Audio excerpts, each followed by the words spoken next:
herself in his or her professional career, who shows promise for the future, and whose life models Christian principles and the values of Westmont. I'm pleased to introduce to you Josh Daneshforooz as this year's recipient of this award. Josh graduated from Westmont in 2008 with a major in philosophy and minors in English and communication studies.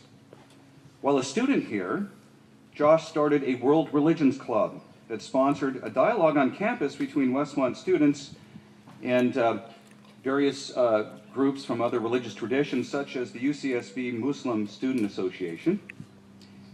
This group also organized a visit to a Buddhist temple in Oxnard.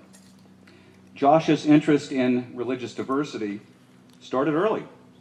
His mother is a Christian, his father is a Muslim, and his stepfather is a Buddhist.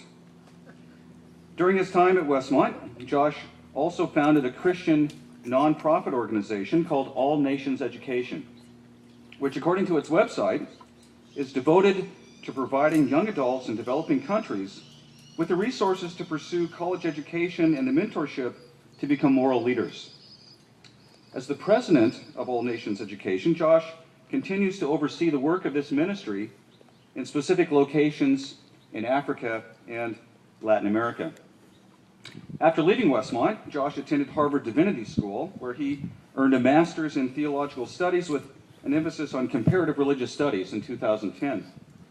While there, he wrote a book entitled Loving Our Religious Neighbors, based on his experience in his multi-faith family. In this book, Josh encourages Christians to practice interacting with people of other faiths in ways that are characterized by the 9 components of the fruit of the Spirit. He also developed a curriculum to accompany this book to help Christians learn to engage more lovingly and effectively in interreligious dialogue. He's already organized Christian communities of various kinds to put this curriculum into practice, and his current position at Northwood Church in Keller, Texas, is providing him with an opportunity to further his work in this area. This morning he was telling us something about that and getting Christian churches and mosques together for dialogue and service and fellowship. Though Josh has been away from Westmont for only 3.5 years, he's already made important contributions to the work of God's kingdom in the world.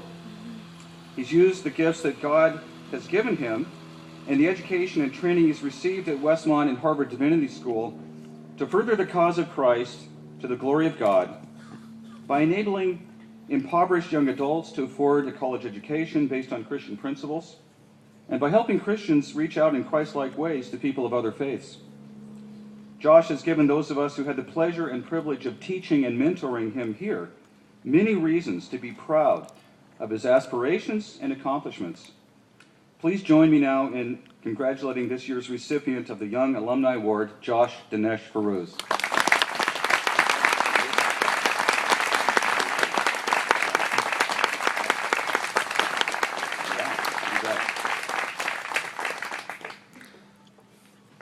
Here he goes. Probably the most important thing about my book is that I have an endorsement from Jim Taylor.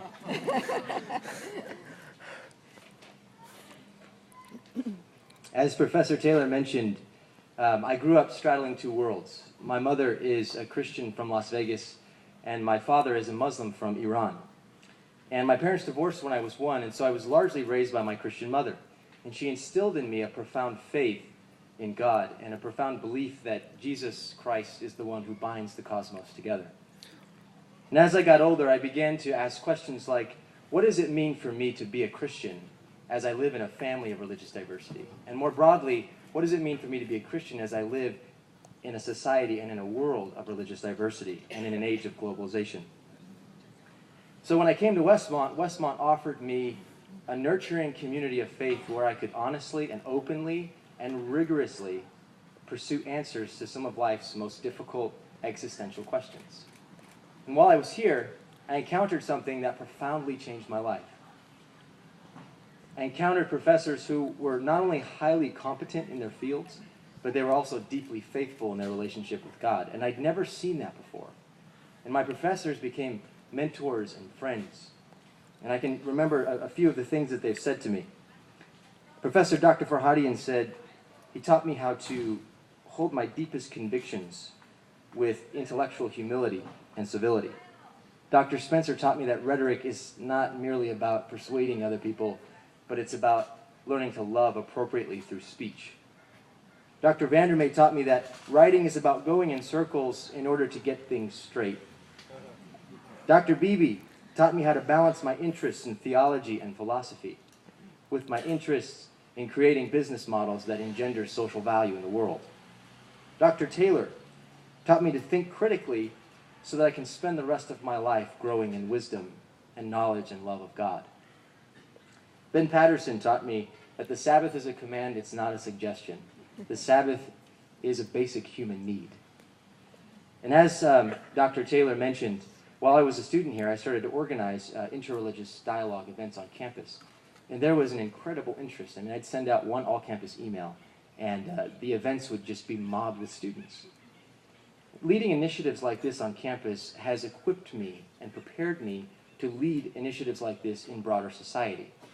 And so what I've been doing is I've been leading Loving Our Religious Neighbors campaigns, which goes along with the curriculum that I developed in different evangelical and Muslim communities around the country. And what we do is we partner together, we learn a biblical foundation from which we engage broader society, and then we serve society together locally.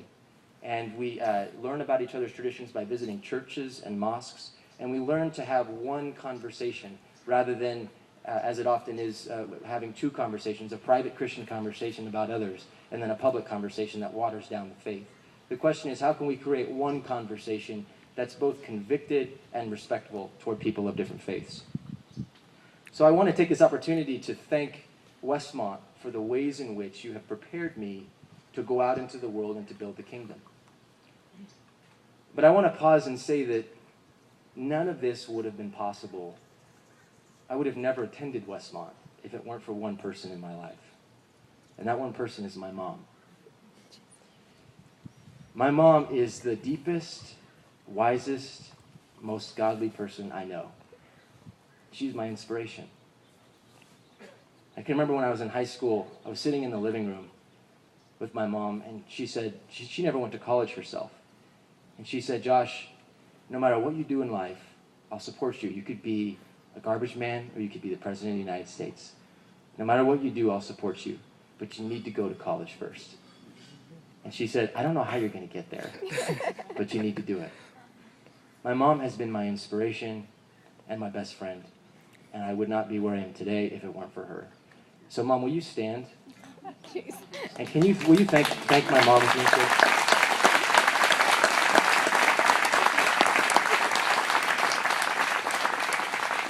That was fun to be able to do that after all that she's done for me.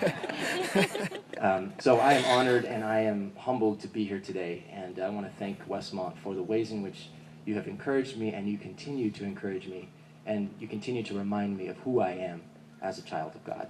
Thank you.